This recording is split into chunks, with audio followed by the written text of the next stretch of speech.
It's my favorite time of year again. Everybody starts to care again. Indulgence free from judgment. East Coast DNA, back with another holiday-themed episode. And today we have Campbell and Johnston. So welcome to the show. Hello. Thank you for having us. Hey. Now, I definitely want to get into, as I mentioned, it's kind of a Christmas theme run of episodes that I have going. So I definitely want to get into your new music. But before we get right into new tunes, maybe a little bit of history for anyone that isn't already aware of Campbell and Johnston. I know that we've referenced you on the podcast before, and in the early days of the podcast, we used to have playlists. So I think you were on a couple of those as well. Cool. But for my own experience, Christine, I'm aware of you because you've been in Pictou County performing in the past, and I know you did some stuff with maybe Dave Gunning years ago. Yeah, I definitely have done like songwriter circles. Yeah. With Gunning, it's kind of more been like the Bruce Guthrow kind of songwriter circles. And then there's just different festivals I always see him at. And actually my solo album, he mixed and mastered. Oh, there you go. My solo acoustic album, I should say. Did you do the Jubilee stage as well before? Yes. We opened for Steve Earle there, and Blake was playing with me at the time, but right at that point it was just me fronting the band. Well, and I knew of you from those things, and Music Mountain, I think you maybe did a show out there as well. But now Blake, no offense meant by this, but I don't know where you came from. I'm definitely aware of you now. My mom. And yeah. I grew up in Matt Uniacke outside of Halifax, and I played in a rock band called the Stogies for a few years. And Chris and I met up and played. We've known each other for quite some time, and I started playing for her, and then eventually we started doing enough like sort of solo duo acoustic stuff where it was like they were long hours. We both started singing. It just kind of like the condensed version is it just kind of transformed into like, okay, we're kind of both being represented equally here. We might as well try doing. We wanted to do at least one recording as a co-project and see how that went. So it seems to be going all right. So we keep doing it. That's the Coles Notes version of it, you know. And is that the 2021 you put out your EP? So is that like only a short time frame before that where you were going by Campbell and Johnston as an act? Yeah, that was kind of our official launch of the Campbell and Johnston name. To be honest, it's still well into 2022. There's been plenty of times where we've still had it's actually Campbell and Johnston where something will be there's been lots of show posters where it's like not only is it like Christine just in the picture, but it's clearly a picture that I've been cropped out of. Yeah. That's happened like several times. So and took a little while to Johnston with the T because there's a T in the name. Yeah. And I find it so funny because musicians are supposed to have like unique ways of spelling their name, which I didn't do because I never planned on going by my name, and it's too late now. But Blake's got a unique spelling where it's Johnston. But like so many people forget that T, so we have to kind of go around to posters and just like put that little T in. And I often introduce us or end the night off by saying it's Campbell and Johnston with the T. And now, since that EP, you've just released singles, so we can talk about those individually. I'd like to actually, but I'm curious, are you building up to a new album like in the foreseeable future here? Yeah, the goal is spring of 2024, and that's what the Christmas song isn't going on that, but the song we released on October 19th, Righteous, that will be on that record, and all the other things that we're releasing up until then will also be on the record. And so we have the two Christmas singles, one that we released last year. 25th of December. And then this year is it's Christmas time again, which we just released, and hoping to eventually make a full Christmas album. But for now, we actually did our first vinyl with it. We got a little 45, which we are like selling in Christmas bundles, which is really cool. But once we get the full album for our regular projects, Righteous being the first of those songs, we're going to put that on an album as well. So like a vinyl. So where can people get the holiday bundle then, since we have a holiday themed episode here? Maybe there's some people looking to buy some presents. Basically just like reaching out to us. We didn't put on the website because it's just like a limited run. And we're just on the socials so much. I feel like people check out more often our Facebook and Instagram, which is where we are the most, YouTube. But yeah, Facebook, Instagram, and then if you do go to the website, there's like a little place to email anyway.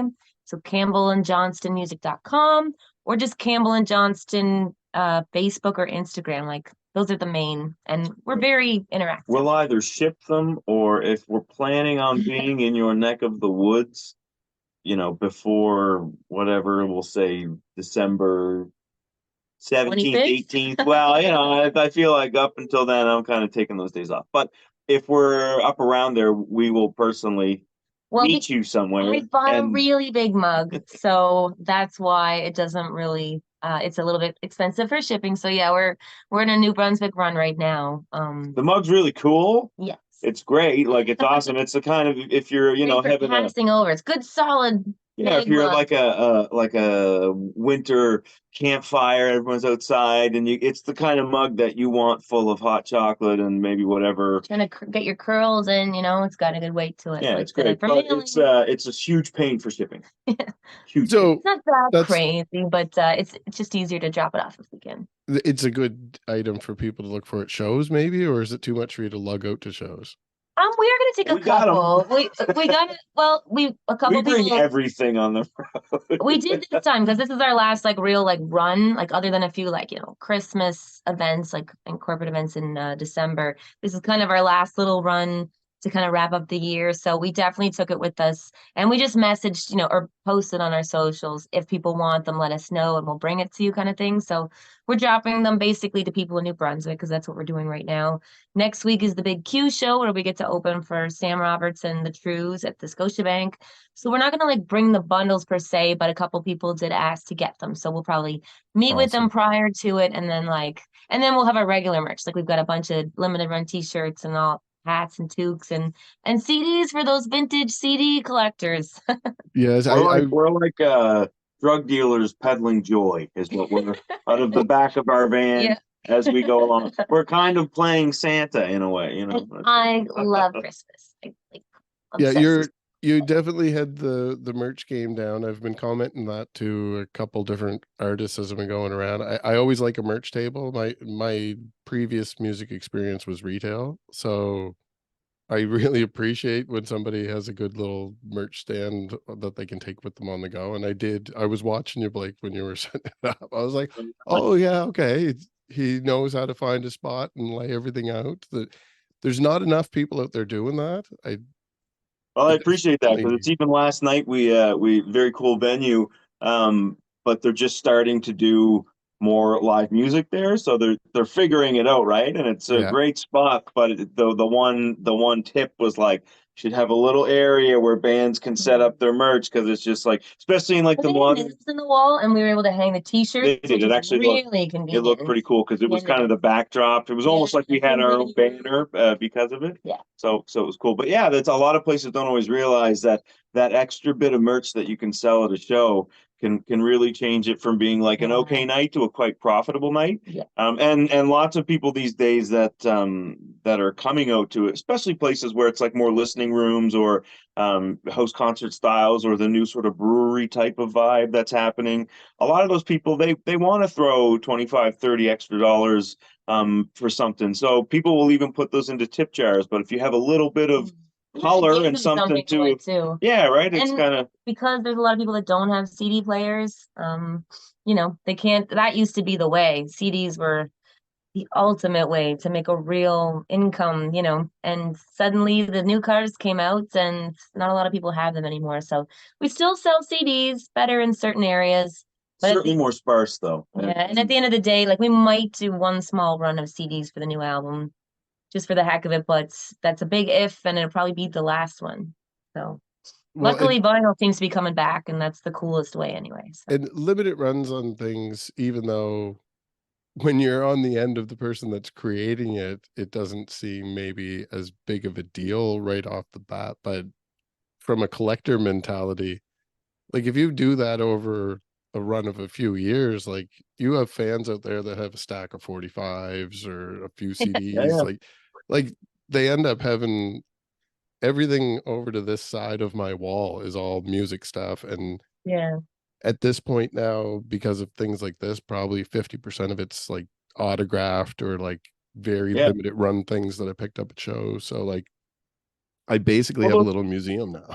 those Yeah. things are also their memories, right? And their experiences that people like to mementos from sometimes we'll have something that's we've got a new t-shirt, and we have fans that have been following and supporting us, and they didn't even care what it is. They're just like, send me one, or next time you're like, it becomes the thing, almost a checkpoint of their journey in following you, that they have Mhm. each thing that you've done along the way, and it becomes this thing. It's like when you hear about, this is morbid, but whatever, in serial killer documentaries, they're just like, they take an ID or a watch or Yeah, yeah. our fans are like the same way. They want to, like, I But want they're them good serial killers. totally the best kind. They're killing our music. No. But they're so like we try to get cool stuff. You know what I mean? Like we won't get like boxy old t-shirts. Like we'll try to get the Heather like well-fitted t-shirts, and like sometimes it costs a little extra. Like even this limited run was a bit more because of all the colors and the variety and stuff. But you want to start getting your style out there, and Blake's got a great eye for that kind of thing too. Like he puts those paisley fronts on the amps. We get our carpets and our rugs to try to get our little tapestry background. He even paints like wah pedals. So like little bits of style, and it kind of just helps figure out what you like and spread the type of vibe that you're trying to create I for always feel people. like you mentioned the merch table, and this has happened in several, again, these sort of new either brewery or cafe type venues that are just, as far as square footage goes, they're not huge, and we'll come in with all the gear that we have. And I always feel like Rose from Titanic when you see them like loading her stuff into Yeah.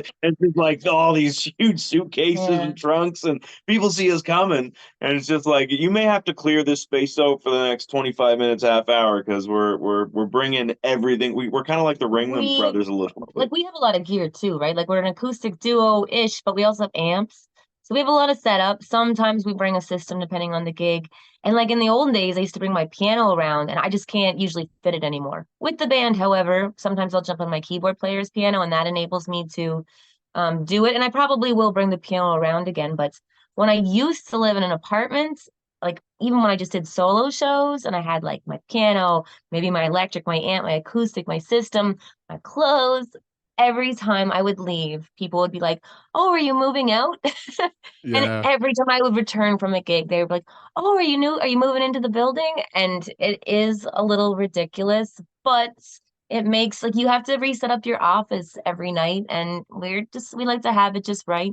It just goes with our sound and our style, and we look ridiculous, but once we're in it, it's cool. It looks I good when it's set up, but Yeah. we're definitely that traveling caravan, pop-up shop everywhere you go. Traveling Dodge Caravan. We had to get that.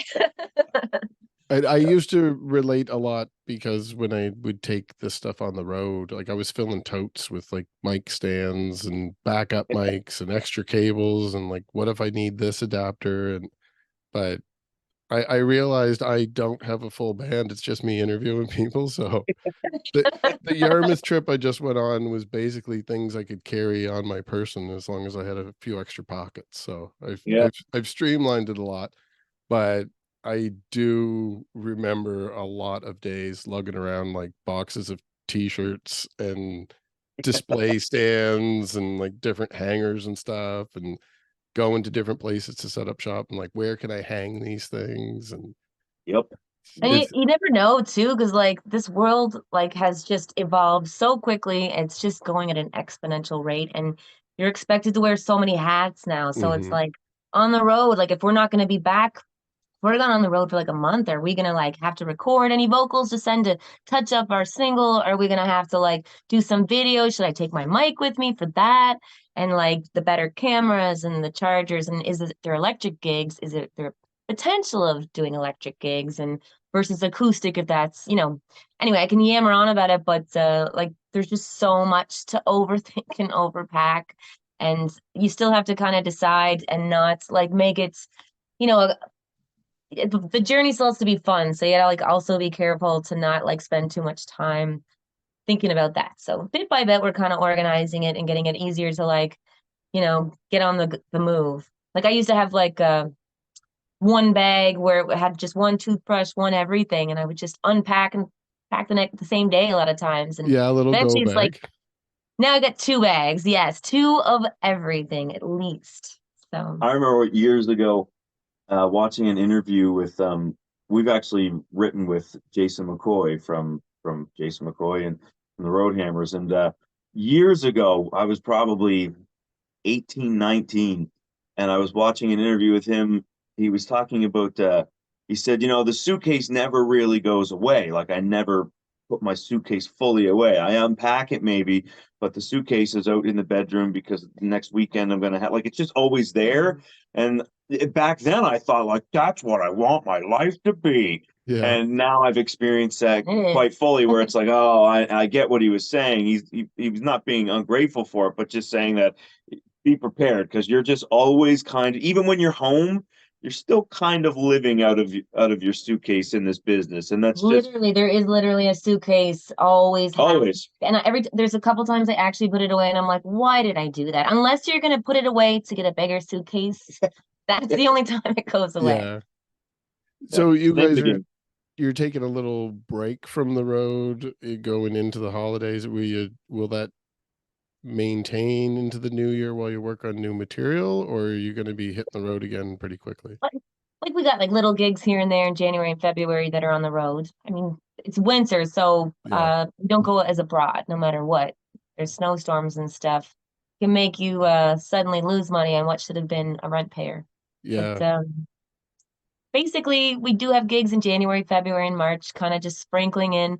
I'm not killing myself to get the gigs, even though winter's always a hard time because you gotta basically sit on all the money you made. And on Mhm. top of that, we're trying to record an album. And even though we've made our own recording space, it is still insanely expensive. So, you know, we're trying to stay afloat, all your annual bills, all that stuff comes through and finish this album. But if you don't take a little bit of downtime, like as soon as the gigs come flying in, you just can't say no. Like you just got to be a yes man always, because it's funny. Like when you start saying no, it just disappears very quickly. It's like Yeah. it's up or down. There's no like middle grounds. But we are gonna try and like chill and like, you know, stop and sniff the roses a little bit, while hitting the road a little bit in the new year, getting this album done. And there's lots of stuff in the works for the summer, which is exciting. A little earlier than usual. Can't announce yet, but very excited.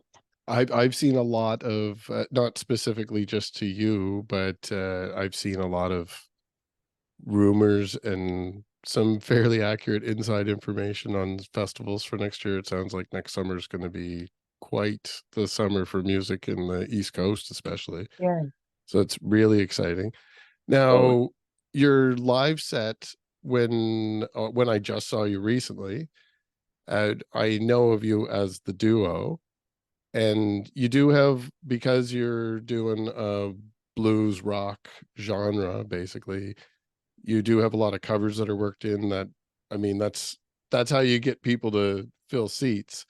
I'm Mm. curious, with an EP out and then a single out, a few more singles planned and an album in the works, like, do you do very many live shows with a fuller band, or do you just do the duo thing primarily for small gigs and then the full band when you're doing a bigger stage? Sort of, yeah. I mean, No, I it's wouldn't well, say. we've done bigger stages as duos We too, opened and for Dan Arden recently. That was a big gig. That was the yeah, duo. I think it's really more setting than anything. I Yeah. guess, yeah. But we try, and I mean, we obviously love playing as a full band. It's just the Mm. energy of playing with The drums electric. and bass and keys, and it's just, and we record our songs when even when we're writing them, you know, we're always thinking at production, you know, okay, what would be cool here? What kind of, would it be electric piano, blah blah blah, blah. Like we're always kind of scheming in that way. There's So more paint to choose from yeah, and we when you're enjoy creating your art. presenting the songs that way the best. Mm. However, we're also trying to consider, if we're writing a song or recording a song, can we do this one acoustically?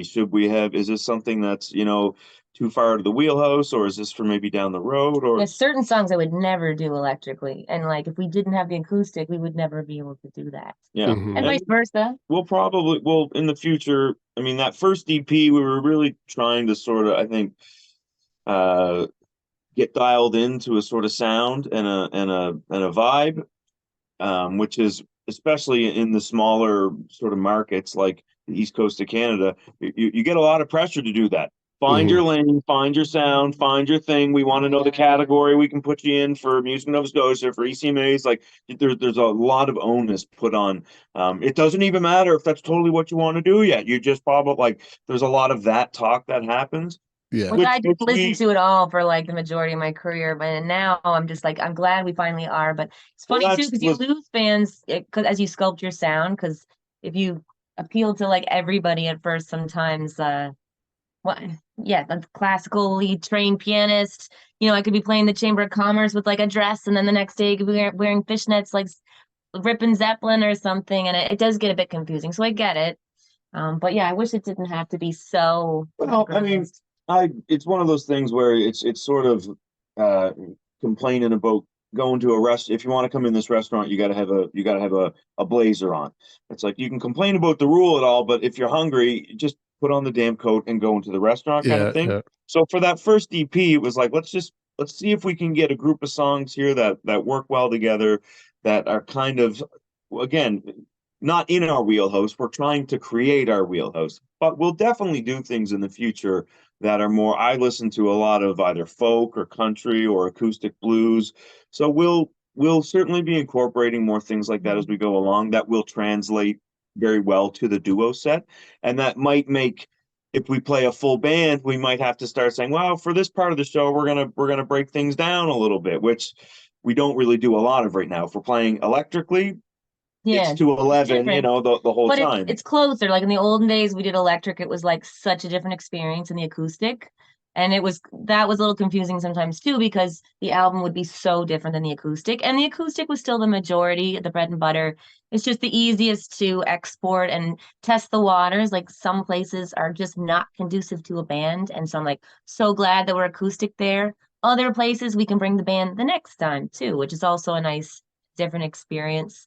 But yeah, I think we're just kind of setting the tone right now for ourselves. And then eventually, like a lot of other bands, you can experiment, but then you've already kind of at least been around to give people your vibe, like they recognize your individual sound. Mm-hmm. And the Christmas song that you have out this year has brass in it as well. Yeah. So is that something that you've considered incorporating into the new album, or is that just it definitely gave it a holiday sound? Yeah, there's definitely brass on the new album. Actually, the new single "Righteous" has horns in it as well. Yeah. And I think there's 3 other songs maybe. There won't be brass on every song on the record, but it's definitely something. 3. Sorry, you're right. We're trying to bring into it's, Not that I want to expand the band because it's so friggin' hard, but like it's just Pete, our keyboard player, always says, "What does the song want?" And the songs just wanted some horns, and they're just they sound wicked, and it is really fun. Just like having like a really good musician, like for that, the Melatones, 2 of the horn players came in, and just like using them as your paintbrush for the day. It's just like so much fun. But it is a little scary because I don't want to expand the band just yet. And well, it's like I find with certain songs, Righteous is a great example where it's like it's not a very complex arrangement as far as there's you have an A section and a B section, and that's really all that there is to the song. So having different levels sonically, like when you're doing something like that, it becomes okay, we've got a lot of space here. What can we do with this? And then you start. I'm a big. Both of us are a big fan of late '60s soul music. So that stuff had horns on it. And I'd say our most favorite that's like actually the same at the same time, which is rare, is Nathaniel Rateliff. He's got a lot of horns. Yeah. So when you write stuff where it's like, what would sound really good on this, and we have the ability to get in touch with those people, it was like as much as it makes recording a bit more expensive, it as soon as we heard it on a couple of those songs, it was like we're making the right choice. It won't be on every tune, but I think from this point going forward, if we continue having songs that horns are going to sound good on, we're doing it. So it does mean that the odd time we're going to be doing shows without those horns, and people, but we do that acoustically, and people still seem to Yeah. really enjoy it. So I think like the odd show where we can really just afford to spend more money on that. Next weekend, actually, at the Q, we're going to have a couple horn players. yeah, we'll have it. Oh, cool. That'll be our very first show with a couple horn players. So. Well, that's exciting. I'm sure that's going to be.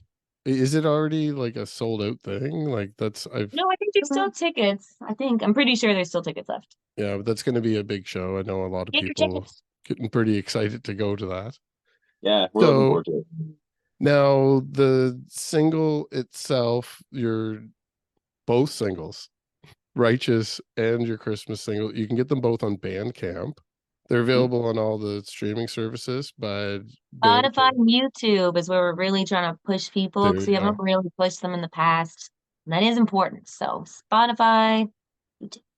Perfect. And another question from that, actually, for YouTube, I did notice, because I'm a YouTube content creator and I follow your channel, you've been putting a lot of new content over the last, over a long period of time, but the last few days you've been putting a lot of content on there as well.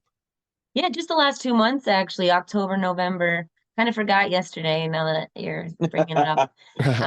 We released a single though, so it was more about until that. I'll probably start again in December, and because we just didn't before. We're the worst at that, but once we start something, we're just trying to join you all in the future. It's like these days it's again complaining about I gotta have a collar on my shirt for this. Look, if you want to come in, this is what you need. And these days a lot of people are consuming stuff on YouTube, and it's becoming even more now of lots of people in their 50s and 60s like to put on YouTube on the screen when they're at home, and so it's like everybody is kind of participating in it, and we just didn't have enough there to join in that party. So we're trying to, and we're you're running your business, you're wearing every hat, which never used to be the case, and you are expected to do so much and keep up with the exponential ever-changing knowledge that is becoming available and the competitiveness of it.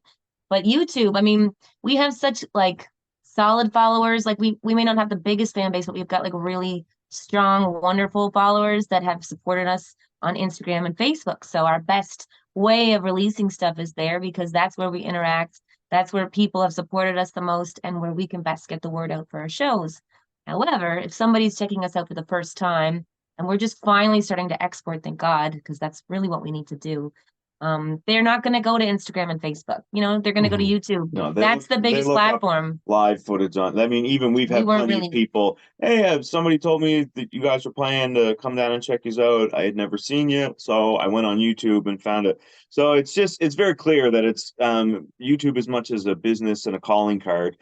So we're just trying to again get enough up there that to get people in the doom scroll, what I mean? We're hoping to get them stuck in the Campbell Johnston feedback loop. So they just, and before it was you could run through what we had there pretty quickly. So we're just trying to get you stuck in the YouTube purgatory of Campbell Johnston. And it's funny because we've developed our family, really. We were just saying, we're very close with a lot of our fans, and that's how we met them. And we're staying at a fan's house right now, who's become our family, and it's kind of neat. I think a lot of people enjoy being part of the ride, and they get your merch, they put you up, sometimes they get you gigs, they just become your friends, they end up being the people you have heart to hearts with and inspire your music. And it's just kind of a neat thing, because you see it's been like Bob Dylan always said, build a ladder to the stars and climb on every rung, and it's kind of like that, and everybody's part of the step-by-step process. So it's a very heartwarming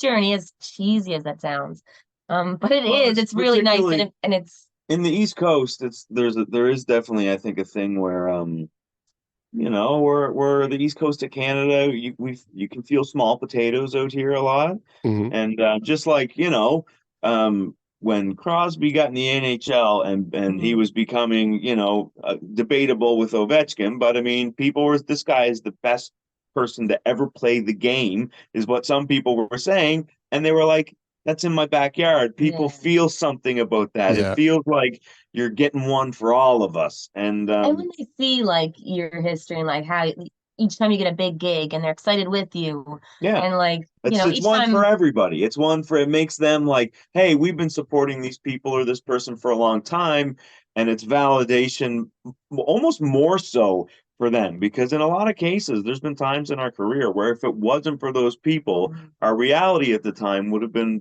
much darker than Yeah. what it was. And we, that's not lost on us, that through the grace of family and friends and just good gracious people that you meet along the way, we've been able to do this. And it hasn't been as hard for us as it has been for some. Like, we're, knock on wood, wherever it is, it's been because of that. So Yeah. it's not an easy road. You wouldn't do it unless this is what you were meant to do. I made peace with that when I realized I don't have to think about my path. It eventually became my path. And first I was going to school. I did my honors in psych. I was an A student. And then I was like, I just had a big revelation, and I just put that to rest. And then I just completely dedicated myself to music. But it's a hard road, but it's just the road that I believe that I'm meant to pursue. Well, I think we'll play off with your Christmas single now, but I really want to have you back on in 2024 to Yeah. hear about the new album. And maybe at that point you can reveal what festivals you're involved in. Yeah. totally, let's do it. Well, thank you again for your time. And Thank you, man. Yeah. Thanks so much, definitely Darcy.